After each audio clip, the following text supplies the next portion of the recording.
All right, so welcome to another episode of Wells's Amateur Aquariums.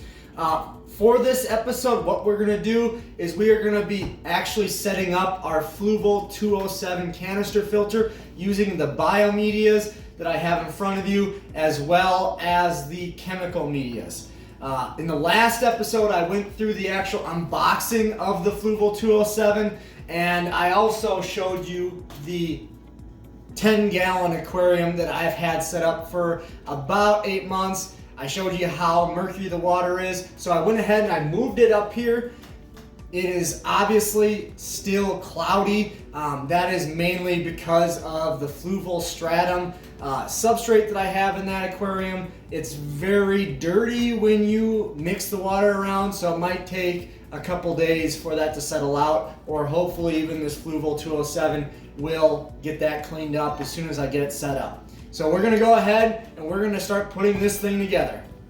Now what we're gonna do is we're gonna go ahead and we're gonna take our Fluval filter apart. I'm gonna take the top off. When you're setting this up, I touched on it in my last video, make sure that gasket gets put around the motor head just to make sure that you're sealed properly.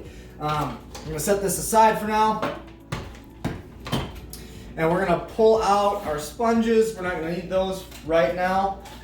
And I'm gonna pull out our media trays, take the cap off.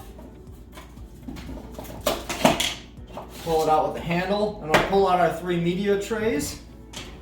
And on the top one, we still had our carbon. I told you that I'm not gonna be using this because I'm gonna be setting up a planet aquarium, and carbon does have a tendency to take the nutrients out of the water. So I'm just gonna throw that away. Not gonna use that. In the second tray, we have our ceramic rings. I'm not using these either. I have the Chem Matrix, which is just a better biomedia product. It's more porous, so we're not gonna use these either. And then in the bottom tray, we're gonna pretty much leave it as it is. We have our sponge, and then we have our filter floss on the bottom. That is the only thing we're gonna keep out of this filter to start. So, in this second tray, I am gonna go ahead and I am gonna put my Chem Matrix. When you use the Chem Matrix, you need to make sure that you wash that out before you put it through your filter, just to get rid of some of the loose material that might be sitting on it. All right, so I just got back from washing off our Chem Matrix just to get those particles off. One thing you want to think about, do not just wash this off with tap water. If you have a choice, either use old aquarium water or use RODI water or reverse osmosis water, just to make sure you don't get any chlorine or chloramine from your water into your biomedia. You want to make sure that stays pretty clean. So we're going to go ahead, we're going to put this back onto our handle, and we're going to go on to our last tray, our third and final tray. And in that tray, I will be putting Purigen. I've been struggling with clarity issues in my 10-gallon tank. This Purigen is going to take all those organic wastes and completely clear the water. I have used this in the past and it does an excellent job. It will take it from this to crystal clear in a matter of hours. It's very impressive. So if you need or are looking for a material to clear your water, strongly suggest Purigen. So I'm gonna go ahead, I'm gonna cut this out. I'm also gonna give it a quick wash just to make sure, again, we remove any loose particles that might be in there, and we'll come back in a second. So I got my Purigen all washed out, as you can tell, because it's a little bit leaky right now. So I'm gonna go ahead and I'm gonna put that in my tray. I'm just gonna kind of squeeze it in the bottom so I can try to maximize as much flow as I can through that Purigen to get as much of that dirty water out as I can.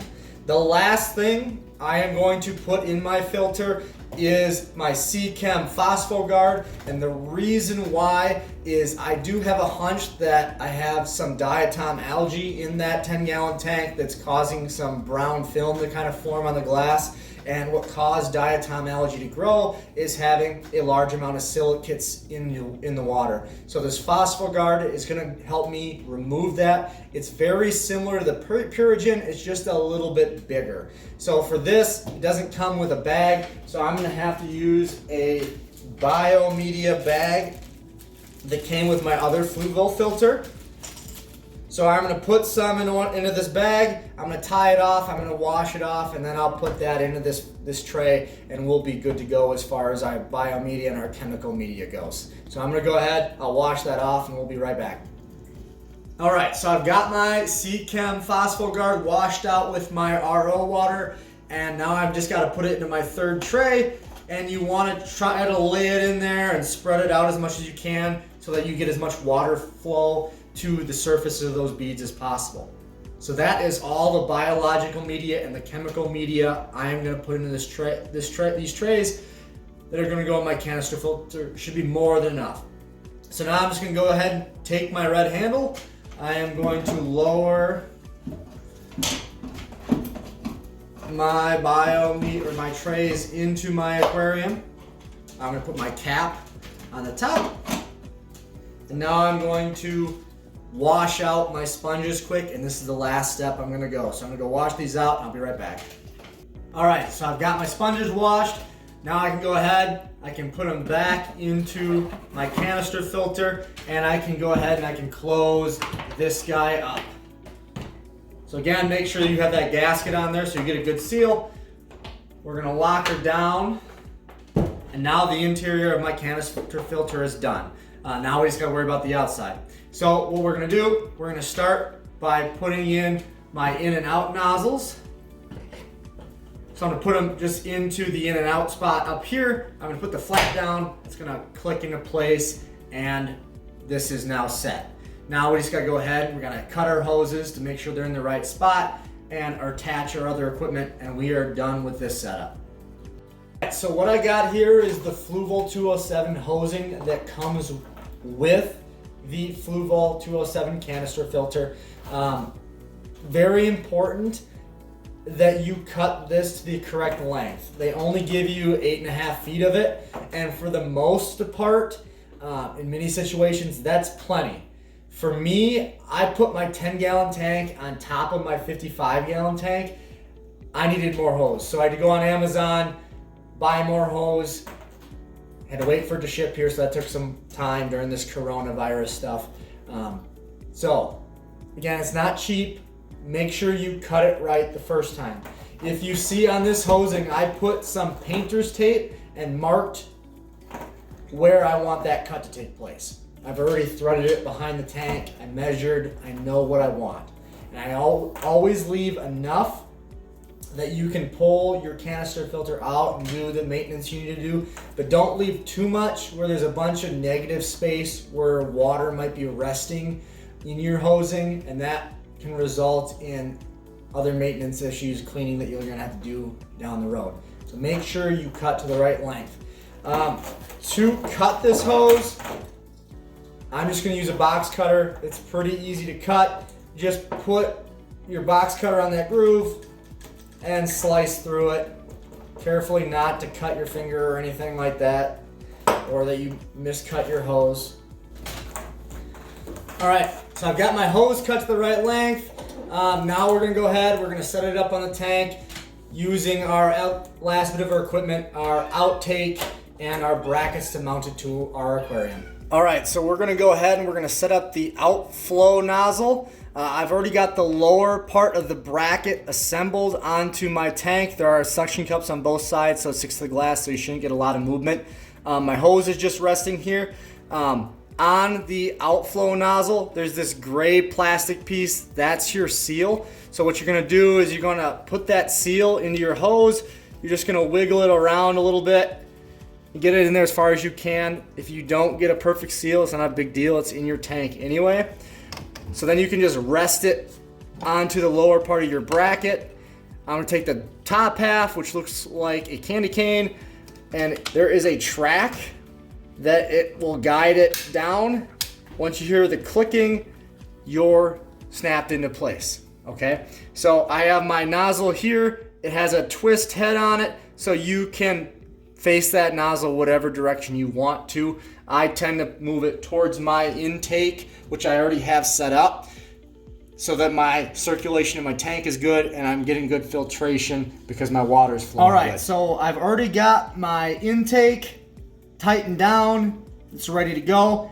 Now I just need to set up my outtake hose. So I got this gray tubing like you saw on the outflow nozzle sitting right here. I'm gonna have to push that down as far as I can, and then I'm gonna tighten this red ring here, and it's gonna kind of pull itself up around the hose. So you should get a good seal there. Get it as far as you can. It should seal. I haven't had any issues with these yet. All right, so those should be tightened down. Right now, I do have the flow completely closed because my gray paddle is up. So I'm gonna go ahead and I'm gonna pull that down so that I can start to prime my filter. Once I start priming, it's going to slowly fill up the canister just through gravity. And then once it's done, you stop hearing the gurgling, you can go ahead and plug it in and it's ready to go. So we're gonna go ahead and pull up on the priming handle. And just right there, you can already hear some water running into it. I'm gonna pull it down. And it should only take a couple of times before you start to hear that water running on its own. So if you listen right now, the canister filter is filling up with water, and once you no longer hear that water rushing sound, your filter is full, you can plug it in, it's ready to go. All right, so the water rushing has now stopped, so this should be full and ready to go. So I'm just gonna go ahead and I'm gonna plug this into my power strip and we'll be set. So if we go look at the top of my tank, I should have water starting to flow.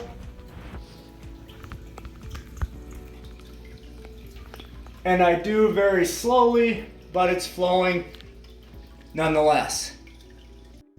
All right, and that is how you set up your Fluval 207 canister filter. Remember, if you found this video useful, hit that thumbs up, that like button. If you are not a subscriber yet, please subscribe to Wells's Amateur Aquariums, and of course hit that little bell just so that you can get some notifications about when I post videos in the future. All right, that's all I've got. We'll see you later, YouTube.